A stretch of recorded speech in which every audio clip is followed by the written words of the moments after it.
Apparently, it appears most often by the front door, but can also be near bedroom windows. My next-door neighbour, Margaret, used to have this problem. It's a shame Margaret was a mother. That was my first thought upon meeting her, and one I had often since. She definitely didn't deserve her son, Devin. They moved into my neighbourhood 4 years ago. Right away, I found Devin to be the most thoughtful and polite 3-year-old that I had ever known. Unfortunately, I also got to know Margaret as well. She often would come over and slam a meaty fist on my door just to complain about small issues. Stuff like when a dog got loose from my backyard or that my grass was getting overgrown. She explained it all as being for Devin's benefit, and at first I was understanding. After all, no one wants a strange dog coming near their kid. But my dogs loved kids, and none were breeds known for their aggressiveness. I didn't try to let them loose, but it happened every now and then, with none of the other neighbours minding. The grass issue was harder to understand. My grass wasn't very long, but Margaret was worried about Devin running through my yard, and she didn't want him to trip over anything he couldn't see. I tried to mow my lawn regularly, and Devin wasn't even allowed out of house regularly, but she'd still cry out at me to do a better job picking up sticks and whatnot for my grass. It didn't take long to realise she just got under Devin for everything. If he talked back to her, she'd yell at him for being rebellious. If he was silent, she'd screech at him for not having anything to say. I've also witnessed her, many times, grab him by the arm and twist hard enough to make me worry about him breaking something. She's always been rough with Devin, but I only ever found the courage to protest once. After I called her out, over my fence a safe distance away, she came by later with homemade cookies to try and explain. Honestly, this visit was the only reason I never ended up calling the cops. Not because of the cookies, they tasted like bitter soap, but she had a heartbreaking story to tell, one that made me feel sorry for the old woman. They had to move here from the coast after her husband, Devin's father, drowned to death in a tragic accident. Margaret and Devin's father were packing up from a visit to the beach when they realised that Devin wasn't with them. They searched all around for him as soon as they noticed he was gone. The father thought he saw a boy that looked like Devin on the pier and rushed there, while Margaret stayed near the car. Eventually, Devin jumped out of a hiding place behind the changing stations and yelled, "Boo!" to Margaret. It turned out that he had decided on an impromptu game of hide and seek and had stayed hidden, even when he saw and heard his father looking for him. Margaret raced to the pier, but was slowed down by having to drag around a now screaming and crying Devin. He just didn't understand what was going on. Sadly, they both witnessed the dad jumping into the water from the end of the pier. Margaret thought that he must have searched the whole pier and gotten worried that Devin had fallen into the water himself. Either way, Margaret and Devin would end up going home alone that day. They waited around for bad news to arrive, but when it did, she immediately made plans to move far inland. So that's how she became my neighbour.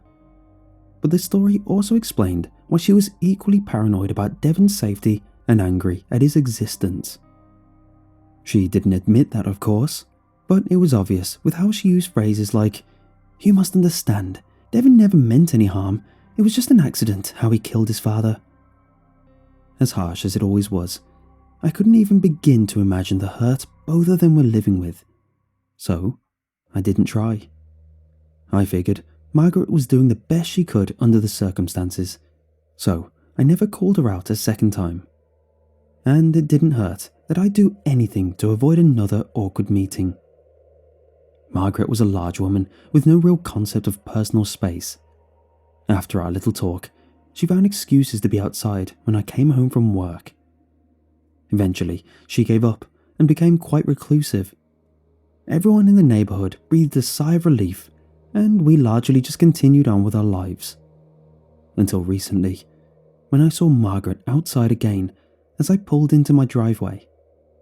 She was dragging Devin by the ear to a waiting trash can by the curb. She tossed in a book with her other hand and was shrieking at Devin when I got out of the car. She paused, and, at first, I thought it was for my benefit. Instead, she pointed at her own front door and screamed, "Devin, is that sand?" I followed her finger and saw a small pile of sand next to their open door.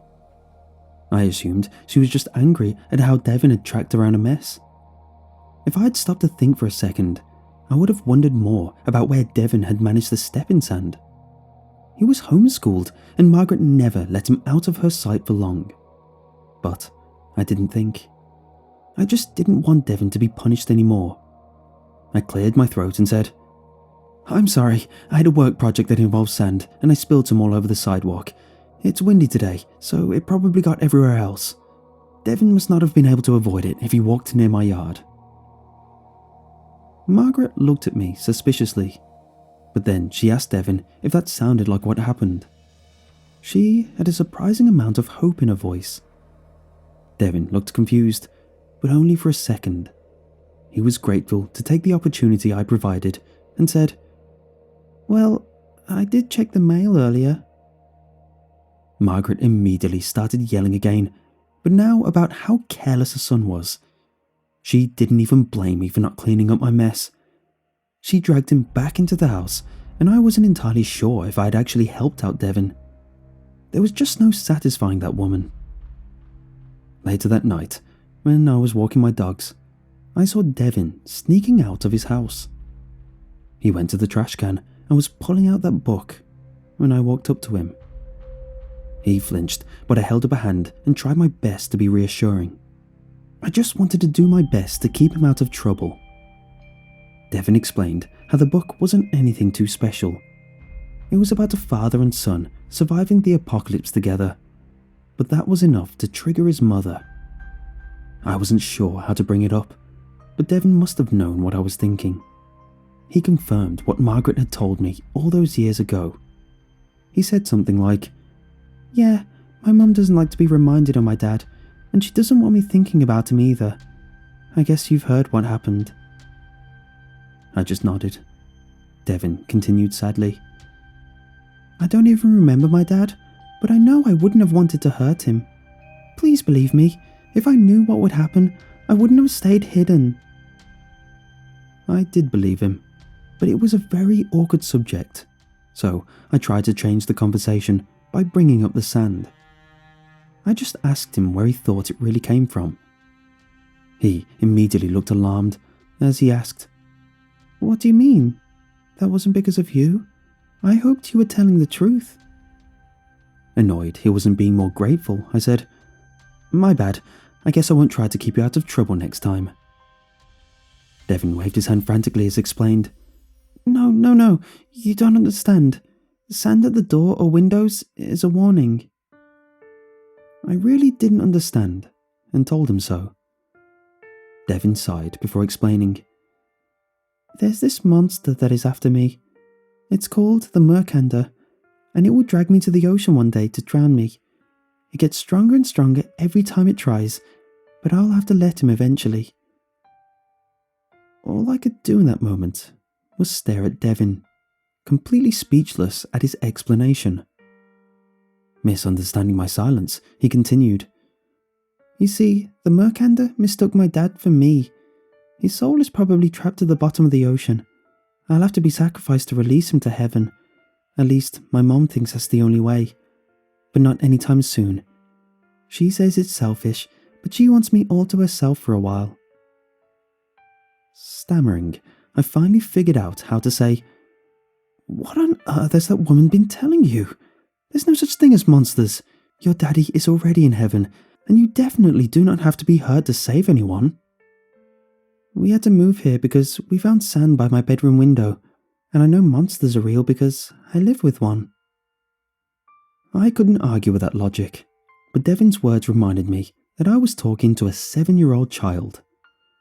Wanting him to calm down, I told him that I really did spill the sand over my sidewalk. I'd just been kidding earlier, and that he better sneak back into his house before his mom noticed his absence. Of course, I really hoped that he just misunderstood his mother and was making things up. Margaret always seemed miserable and mean to me, but not crazy. After we parted ways, it was several days before I saw either Devin or Margaret. When I did, I was shocked at what I witnessed. I was mowing the lawn, but stopped as soon as their front door burst open. Margaret stormed out, carrying a box full of stuff. She was bleeding from several small cuts on her arms. She either didn't hear me or didn't care when I asked if she was alright. She dumped the box into the back seat of a car and stormed right back into her house with a now empty box. She repeated this several times before coming out with Devin, who held 2 trash bags full of clothes himself. He looked terrible, with several of his own cuts, including a real nasty one over his right eye. I also tried asking him if he was alright, but Margaret gave me an evil look. She finally acknowledged my existence by yelling, "Liar! Don't you ever talk to my son again, you deceiver!" They dumped everything into the car and then raced back into the house. I immediately went to my own kitchen, where I kept a number to the local police department under a magnet on my fridge. I started to call them when I saw Devin through my kitchen window. He was sneaking out again. I quickly opened the window and told him to come to my front door. I let him in and had him go straight to my study, where there were no windows. This wasn't the middle of the night. Margaret was bound to notice him missing, and soon. Devin started sobbing and apologizing. I got him to calm down and told him I would take care of everything from here on. I showed him my phone screen with the police's number, just waiting for me to press call. Instead of being reassured, Devin knocked the phone out of my hand. He cried, "We don't have time for that. I need to get out of here." Not knowing what else to do, I awkwardly held open my arms for a hug and tried to say, "It's okay, your mom can't get in here." But Devin pushed me away and moved to put his back into the nearest corner. He was quieter, but his voice was no less desperate as he said, "My mom isn't the problem. We have to leave before the demon finds me." "No, your mom is gaslighting you or something. It's just a trick. There's no such thing as demons." Devin shook his head and pointed to the dried blood over his eye. When he spoke, it was through clenched teeth. "My mom didn't do this to me. I saw him, the demon. It attacked me, but my mom cast a spell and made him leave. It won't work for long, though." He sighed before continuing. "Mom always told me no one would believe me. I should have listened to her. I'm sorry, but I should never have come here." I didn't want him scared any more than he was. I walked out of the room and told him to please just let me talk to his mother first before he went back. Devin asked in a voice that broke my heart, Could you tell her that you made me come inside?" I wasn't about to incriminate myself for kidnapping, but I lied to Devin and said, "Sure." I didn't know what I would have said in the end, but either way, I planned on calling the police as soon as possible. But all my plans were dashed when we entered the living room and could see Margaret outside the window. She was running, looking for Devin. Instinctively, he dropped to the ground out of sight. I just froze in place. Margaret looked frightened. Not just because her hair was flowing wild as she rushed about, or her wide-open, bloodshot eyes. It was because of the desperation she showed in her face and actions. She clawed at my mailbox as she ran past, to swing herself around as though that extra bit of momentum would mean life or death. I wished I had also dropped to the floor as she slammed into my front door at full force and then kept hammering away while screaming, "I see you! I see you! Where's Devin? I need him now!" Adding to the noise was the clambering and scraping of my dogs from the back door. I was happy they were safely outside. I would miss what would happen next, but their frightened noises didn't help at the time. Devin was also whimpering below me. I can only imagine how quickly he had reconsidered going back to his mom. I had suddenly become terrified of her too. However, I truly panicked when I realized I never locked the front door after letting Devin in. Margaret was just hitting the door, but she could try the handle at any time. I forced my legs to carry me close enough that I could slide the deadbolt in place. Margaret stopped briefly, assuming I was unlocking the door, but I still put the other locks in place. Devin almost ruined everything by jumping up just then. Margaret saw him and tried the handle immediately. I braced the door and yelled at Devin to grab my phone, still on the floor in my study. Margaret doubled her efforts to enter after realizing I wasn't going to let her in. I knew talking to her, or at least getting her to listen, would be impossible, so my only plan was calling the cops and letting them sort this out. But Devin wasn't moving to get the phone. I tried to reason with him, but he slowly walked to the door, crying the whole time.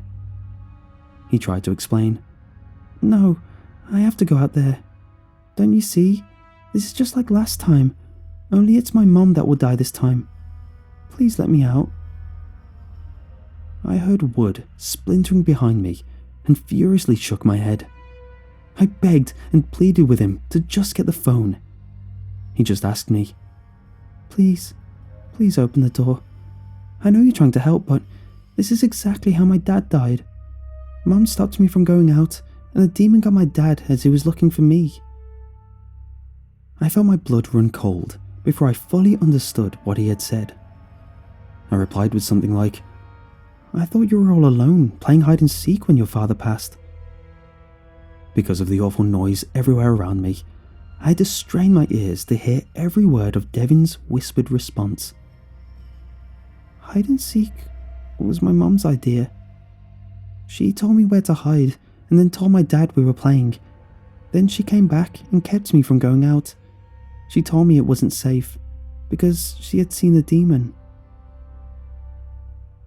I believed him. I believed Margaret told him those things. So I tried to tell Devin that his mother was the only demon here. But he interrupted me and yelled, while pointing out the window, "No, look, the Murkender, it's here!" The pounding at the door stopped. I looked out the window and saw a swirling dust devil in my driveway.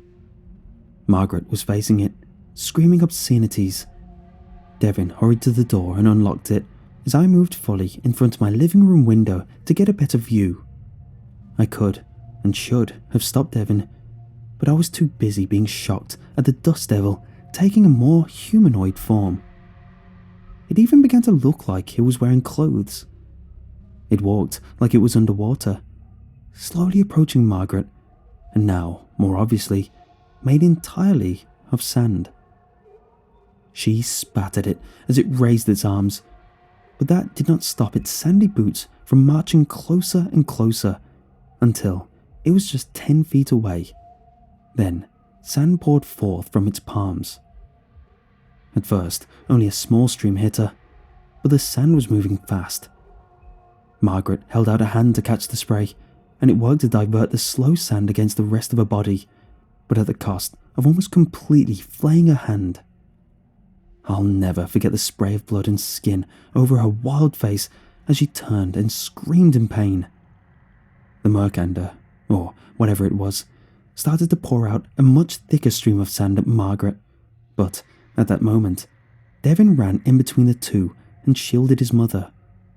The sand hit him like a truck. His body was lifted off the ground, but he never landed. Instead, his body was kept aloft by the seemingly never-ending streams of wind and sand. It became difficult to see, but every now and then I would catch glimpses of Devin's stripped body. His clothes had offered no protection, and the sand ended up stripping every other layer of him. I couldn't turn away, not even when I saw a perfectly clean skull floating in that mini sandstorm. And then even that was ground to dust. Mind you, this only took seconds, a minute at most. I might have been screaming the entire time. I only remember hearing that horrible wind, but my throat sure was sore afterwards. Either way, Margaret hadn't wasted the time her son bought her. She stumbled into my home and into the kitchen. I barely noticed her, but she didn't need anyone's help. She turned on the stove and put a pan on the hot plate. She grabbed a cleaver and amputated her mangled arm herself. I only realised what she had been doing later. I was watching as the sandstorm abated, but the swirling sand didn't rejoin the Murkender. Instead, it formed a second, smaller Murkender. The only other difference was this one's sand was tinged with blood. The two turned into whirlwinds, whose edges touched and briefly joined. It was almost like they were embracing. When they started to head towards me, that's when I turned to run. But I stopped at the sight of Margaret in my kitchen, putting the stump of her arm on my stove to cauterize her wound. Her howls of pain were soon joined by howling wind as my window shattered and I was knocked to the floor. It became hard to breathe as it felt like the wind was being caught from my lungs and flung into the room. Everything was just sand and wind for a while, until I blacked out. When I awoke, there was no sand, no wind. My broken window and the pile of gore that remained of Margaret's severed arm in my kitchen were all that confirmed I hadn't been dreaming. At last, I got to call the cops, but they were just as confused about the situation as I was. I didn't actually see Margaret killed, so a manhunt was initiated, but she was never found. However, in the investigation, they found Devin was reported missing 4 years prior, at the same time as his father's unfortunate drowning accident. He was reported missing by his real mother. In search of answers, I was happy when the police shared this information with me. It's how I finally learned the name of Devin's father, James. I wonder if Margaret had ever bothered to learn it for herself. When Devin's mom was shown a picture of Margaret, the poor widower confirmed she had never seen the woman before in her life. This put a big puzzle piece in place for me, but I still don't think I'll ever fully understand what happened. It's been 6 months since the police closed the investigation and nothing more has come out. But I keep having nightmares of sandy boots marching towards me. Maybe James and Devin are still out there. Or is it enough that Margaret probably suffered the same fate as Devin, having her flesh, muscle, bones and all ground up into sand? Could she have turned into one of those vengeful, indomitable spirits, hell-bent on revenge? Either way, I'm very worried about the pile of sand I found outside my front door today.